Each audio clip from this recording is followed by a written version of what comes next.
This may be one of the most anachronistic buildings in all of Albuquerque. Standing guard over downtown, just behind Hotel Park Central, sits this century-old log cabin, a throwback to a bygone era. So I live in the neighborhood. I live about a block away, and I used to walk by the building and just was like, what the hell is that? Like, that's a Scandinavian log cabin in the middle of downtown Albuquerque? Okay, bizarre. Nate Robertson's reaction to the infamous Albuquerque Press Club isn't unusual.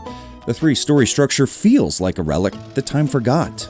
As modernity changed the face of the Duke City over the decades, this remarkable house has, for the most part, stayed the same. There's since been quite a few additions to the structure, but overall, like this facade here and the great room just beyond has been pretty much the exact way it is now for 124 years, I would say. Long before it was the Press Club, it was the home of architect Charles Whittlesey, who built the Norwegian-style villa in 1903 for he and his family.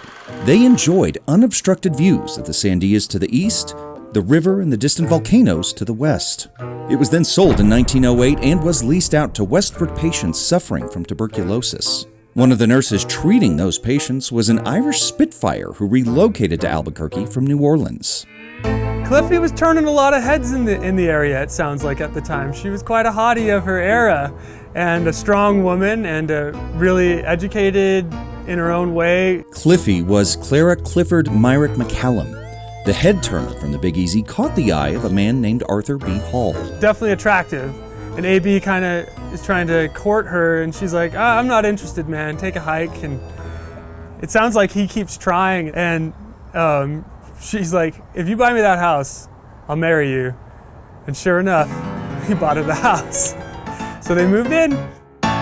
From the 1920s up until the 1960s, Cliffy and her husband AB called this place home. They would host a parade of guests throughout the years, including socialites like Clyde and Carrie Tingley, as well as the Mayo brothers, who would go on to establish one of the world's most renowned hospitals, the Mayo Clinic.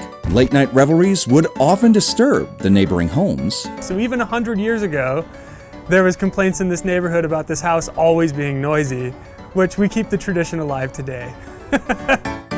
As Cliffy grew older and the house grew more cumbersome with maintenance, she sold it in 1960. But some folks believe she never really left. Some people have had experiences where they'll come, they'll get one drink, they'll go home, and then they have nightmares and dreams about Cliffy being in their dreams and having a very disturbing, uncomfortable experience.